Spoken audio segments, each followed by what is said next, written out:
Good morning Philippines, good morning world, magandang gabi sa Amerika, magandang hapon sa ibang panig ng mundo. Nandito na naman po tayo sa ating likod ng bahay, sa ating kawayan na papag, in which kitang-kita po natin ang kabukiran sa aking likuran. Kaya maagang maaga, wala pang 7 o'clock po dito sa Pilipinas. Tuesday, anong date kayo Delia? December 17, 2024 dito po sa probinsya ng Pugo, La Union, baryo po ng San Luis. So gusto ko lang pong sagutin ang isang katanungan ng isang subscribers kung paano ako nakabakasyon. So sabi niya is obviously naka-medical leave ako. So umpisan ko from the start. Konting start. November of last year, 2 years after my breast cancer, nagkasakit po ako sa, like I said in my previous episode, nagkaroon po ako ng matagal ng accumulation ng kidney stones sa tubo ng aking, ng stones sa tubo ng aking kidney. To the point na hindi na po gumagana yung isang kidney ko. At pakiramdam ko talaga that time is mamamatay na ako dahil hindi mo may paliwanag yung pakiramdam mo na hindi mo alam kung nahihilo ka, mabigat na mabigat ang katawan mo, wala kang energy, hindi ko pa may paliwanag. So the scare of it was akala ng aking oncologist na maari yung cancer ko is bumalik sa either nagpunta siya sa brain, sa bones, o kaya sa aking pelvic section, lower section, kasi doon yung may sakit-sakit. So yung oncologist ko, she asked me to do MRI, a head MRI,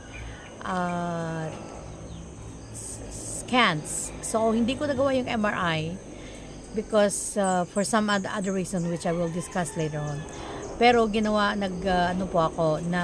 CT scan ako of the brain, nag-CT scan ako dito sa pelvic area, meaning the abdomen, sa para kita yung kidney, yung stomach, yung doon part na yon. Dahil natakot nga yung aking, suspicion ng aking oncologist is that bumalik ang aking cancer to those areas of the body, in which nakita doon yung matinding clog ng mga stones, kaya hindi nagba-backflow yung sa kidney ko na isa, at hindi makapag-circulate ang mga dapat na mag-circulate sa my part of that kidney because may blockage nga. So that's November of 2023, at from then nakailang beses na ako sa hospital, ilang beses na laser surgery, hindi po makuha ng isa lang kasi talagang sabi nga na ano nga yung nephrologist ko, dahil ngayon lang daw sila nakakita ng mga super laking mga bato na mga ganon. At it's not because of what I eat. Ang mga stones na yon is of calcium, na because of dehydration, of not drinking enough water, which from my previous episode ay nakwento ko na ang aking, nung habang ako nagkatrabaho, matindi yung sa kabisihan mo, hindi ka umiinom ng tubig, hindi ka nagbabanyo, you just keep working, hinuhold mo na lang yung ihi mo. Siguro after 8 hours or 6 hours bago ako pumunta sa banyo. And then, so that was bad. So years of doing that, nag-accumulate ng mga maraming stones. And thank God, hindi siya sa kidney muscles mismo, kung hindi doon sa tubo. So anyways, that was a big scare kasi talagang akala ko that time mamamatay na ako. Iba kasi yung pakiramdam. Thank God dahil nalampasan ko yung situation na yun. And so I was on medical leave from that November hanggang April this year. So that time umuwi ako ng Pilipinas para magpalakas dito sa Pilipinas ng March and April. And because dahil nga sa pangyayaring yon na another major scare, so kaya nag-decide ako at ng asawa ko na magpagawa ng maliit na bahay dito sa Pilipinas. Ang ano nga namin is baka kinakailangan ng hunang bumalik dito sa Pilipinas at para lumakas, mag-reset yon. So umuwi ako dito, bumalik ako nag 2 months ako dito, bumalik ako ng Amerika ng April 21. Okay na ako, no? So wala nang, kasi that time super nahihilo ako, hindi ako makagalaw. Every time I move a little bit, nagkakaroon ako ng matinding vertigo. So nag-therapy din ako noon, and they were that vertigo also, they were thinking that it is maybe I already have a brain cancer. And parang ang nangyari noon is like it was all connected to the stones sa mga bato na nagklag doon, kasi hindi maganda yung circulation ng fluids in the body. Remember that kidney is napaka-importanting organ po yan para malinis ang mga nagsisirculate na fluids sa katawan. So pagbalik ko ng Amerika, I was already okay, no? Ang ginawa ko actually is nagtrabaho ako at hindi na ako nag-work sa management ng nursing, because being in the management, nasubukan ko naging assistant director of nursing, naging infection prevention nurse ng facility, naging unit manager. Pero it's not worth it because of the stress. Of course, if you do your job right, that's the thing. Hindi ka may stress kung gaya ng mga iba na nakikita natin, tayong mga Amerika na nagtatrabaho sa healthcare, is that kung hindi talaga nila ginagawa yung trabaho nila, hindi siya stressful. Papasok ka lang, uupo, and then uwi ka, that's it. Pero syempre, iba po ang work ethics natin na Pilipino, na kahit pa tayo ay nasa mataas na posisyon, nag-list po tayo ng ating nagpo-fold po tayo ng ating sleeves, and we go down and do the things that needed to be done. Kahit ako ay isang unit manager, assistant director of nursing, infection prevention, makikita nyo po ako sa floor. Tumutulong ako sa mga nurse assistant na nagpapaligo, nagbibihis ng mga pasyente. At kasi gusto ko first hand, kung gustong makita kung ano yung mga nangyayari sa aking mga residente, sa aking mga pasyente. Meron ba silang mga skin issues? Meron ba silang mga nararamdaman na hindi nakikita ng o hindi pinapansin ng mga certified nurse assistants o mga nurses on the floor. At lalong-lalo na pag ang mga nurses or ang mga CNAs is mga agency, at usually bibihira sa kanila yung talagang mag-care. So anyways, nung itong bumalik ako nung May sa trabaho, hindi na ako nagtrabaho as management, even though pinapabalik ako sa dati kong trabaho to hold a unit, pero hindi ko na po yung ginawa. Sabi ko, I need a lesser stress job. So ang ginawa ko, bumalik ako as a regular nurse, as a cart nurse, which is so much better because I go to work at 7 o'clock in the morning and leave at 7 o'clock in the evening. 12-hour shift po yung work ko. So I was okay with that already. And then work every other weekend. Because it's a 12-hour shift, it's just 3 days a week. So that's how we started again. I really started working 3 times a week hanggang lumakas yung katawan ko, hanggang nagtitake na naman, naggumagawa na naman ako ng 5 shifts, which is 12 hours a shift.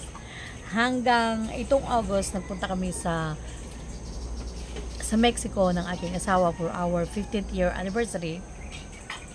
So I was very very fine hanggang bumalik ako. Then I started feeling na meron akong parang allergy symptoms, cold symptoms na matindi. So then, since I was already in yung talagang hands-on care na ako, so I had to check myself and I came back positive for COVID. So that was my second time having a COVID. And then I had experienced the first time siguro nung first time 2 days of heavy symptoms, then I was okay. But this time nag-take pa ako ng Paxlovid, so that is an antiviral medication for COVID.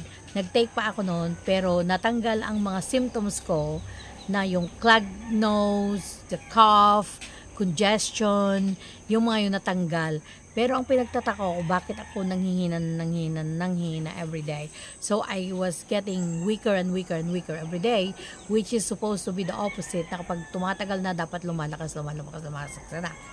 And then I started noticing that every time I walk, nanghihina ng aking legs, tapos kinakailangan kong humawak sa walls ng aking hallway sa bahay para lang makarating from one point to another point. Let's say, from the bedroom to the bathroom, kinakailangan talaga akong nakahawak.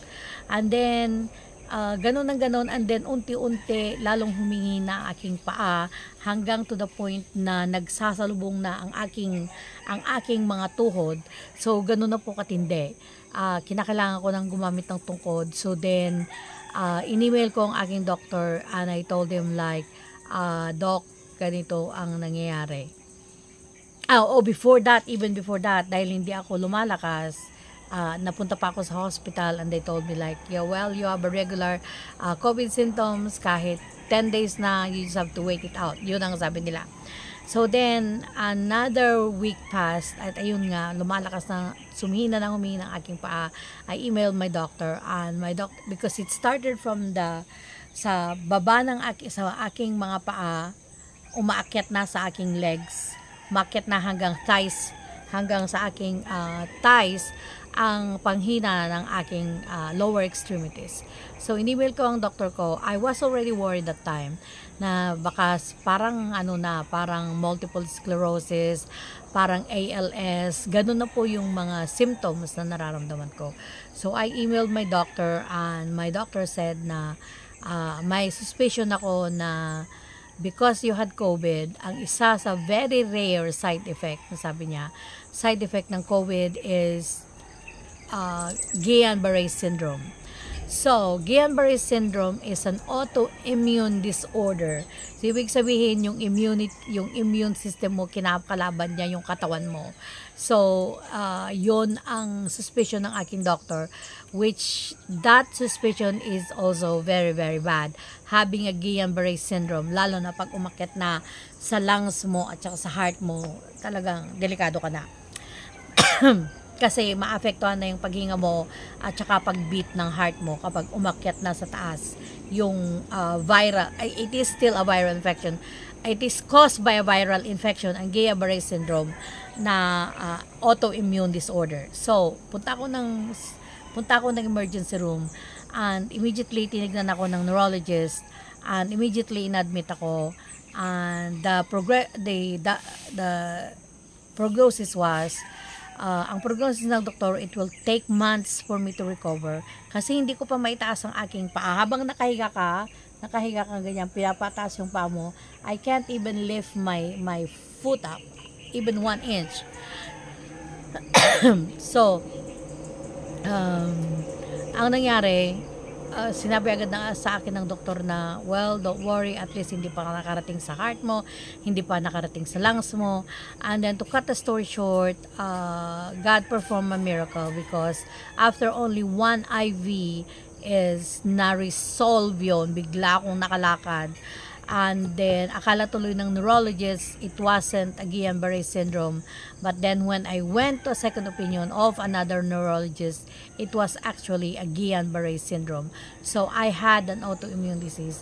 At isa yun ang testimony ko na talagang the prayers of the righteous really can perform miracle. Kasi that time na tanggap ko yung diagnosis na yun, ang ginawa ko agad is I asked the pastors and the churches that I know dito sa Pilipinas at sa ibang bansa to pray for me, para nang sa ganun is that the medication na ibibigay sa akin para sa aking Guillain-Barré syndrome is going to work and going to work quick. And hindi makapaniwala yung neurologist, and I told them like, well doc, it could be a miracle. But anyways, so yun, that was August, September. And then, nag-therapy po ako. I needed the physical therapy para ma-strengthen ang aking legs. Na, though kahit nakakalakad na ako, nararamdaman ko pa rin yung panghihina. So, nag-physical therapy po ako ng ilang sessions until my husband decided that I should go home to the Philippines. And, sabi niya, dahil kung nasa bahay lang ako, the more na iisipin ko ang aking mga nararamdaman, which is right. So, naka-medical leave po ako from August to October, hanggang doon lang po. Ngayon, kung gusto kong kinontinue ang aking medical leave, I could have done that, pero mas pinili ko po na umuwi sa Pilipinas at ayaw kong abusuhin ng sistema. At hindi lang po kasi yun ang problema, is that meron din po akong bulging disc. Again, bulging disc, ang cause nun is sometimes that's very common with females because nalulus natin ng calcium at yung mga matinding yung mga pinagdaan natin, mga childbearing, mga bibigat, o yun. So dahil nalulus natin yung calcium, nakabulge yung tatlong spinal disc ko sa baba, sa pinakamababa. So ngayon, kaya pala ilang taon, na pag 3 taon kong dinadanas yung sakit, na kahit magwalis lang ako, yung mag-bend lang ako ng konti, after 1 to 2 minutes, masyado na pong masakit, parang may sumasaksak sa akin na kutsilyo. And so, sabi ng doktor, it cannot be corrected sa surgery. Physical therapy maybe, sabi ng ganon, in which hindi nagawa ng paraan nung nagte-therapy ako dahil kinoncentrate nila sa strengthening ng aking legs. At so that's another reason kung bakit ako nag-decide din na mag-i-stay muna sa Pilipinas para magpahilot, kasi iba yung masahe, iba yung hilot. Nakita ko po yung difference. Nung nagpapamasahe lang ako, nagpapamassage ako, it's kind of like, I didn't see any difference. But then when I asked someone na talaga yung hilot, yung talagang umiilalim talaga, so all your muscles all there, nakakaisang session pa lang ako, pero yung busy kasi yung yung manghihilot ko. Nangyari, pwede na akong magwalis ngayon. It will take me now 10 minutes bago ko maramdaman yung start ng aking sakit ng likod. So, it's working. Kaya yun. So, I decided to come. Kaya yun na naging decision namin ng mag-asawa na umuwi ako at patuloy na ipagawa tong ginagawa kong bahay para daw malibang ako, maalis ang isip ko sa iniisip ko mga sakit. Kasi pag nasa bahay ako, yes, pwede kang mag-medical leave, yes, pwede kang kumuha ng pera, pero yung nasa loob ka lang ng bahay, mag-set in na ang depression, kung ano-ano nang iniisip mo, mas dumadami ang sakit mo. Samantalang, yes, I'm not being paid na nandito sa Pilipinas, pero mas marami pa rin ang good effects ng pag-stay ko dito sa Pilipinas, na kahit walang tinatanggap na pera from the government as a medical leave, basta dito lang naman matipid ka lang. Yung daming binibigyan ng mga kapitbahay ng mga gulay-gulay, kahit pumili ka gulay-gulay, mag-isda, mura pa rin kumpara sa Amerika ang mga nabibili dito. So, yun. Kaya po ako nandito sa Pilipinas ng matagal-tagal. So, yung nagsabi po na imposible na wala kang medical leave. Kinda like parang sinasabi na hindi mo ma-afford mag-stay sa Pilipinas kung wala kang, kasi hindi pa naman ako nagpe-pension. Pero yun nga po, basta hindi naman sa matipid, but just be wise mag-ulam ng mga gulay, mga monggo, mga ganun ba, yung mura lang naman eh. Hindi naman ako pumaalis na nagsha-shopping. Ang mga pinapamili ko lang talaga is mga materials ng bahay. So, yun po. Kung nag-grocery, ganun-ganun lang, hindi naman po siya kalakihan ang gastos talaga. Kaya, ayun, ang dahilan kung bakit po ako nandito sa Pilipinas is para magpagaling. Meron na naman akong nakaschedule na surgery sa March, kaya I'll be here until February, and hopefully kung everything will be okay after the surgery, and my plan is to work a little bit and come home again sa Pilipinas, but we'll see how it is because ayaw na nang makita ng ako ng asawa ko na nagkakasakit because he gets so hindi siya, yung bang awang-awa siya sa akin na nakikita niya ako na nagkakasakit, and especially for someone like me who's very very active. Tapos sa Amerika, pagkatapos ng work, overtime, double shift, nag-garden pa ako, nagbe-bake ako. You can see those sa mga post ko sa Facebook. Bake ako ng bake, garden ako ng garden. Very busy po ako. Hindi lang ako doon na pagkatapos ng work, party-party, hindi po. Talagang ang stress relieving activities ko doon is gardening and baking. Kaya, yun po. Thank you for watching. If you have any questions or clarification, please don't hesitate to comment below. Maraming salamat po sa pagsuporta nyo. Please, wag po kayo mag-skip ng ads. Malaki pong tulong to sa ating channel. Maraming salamat po. Hanggang bukas ulit po. Thank you.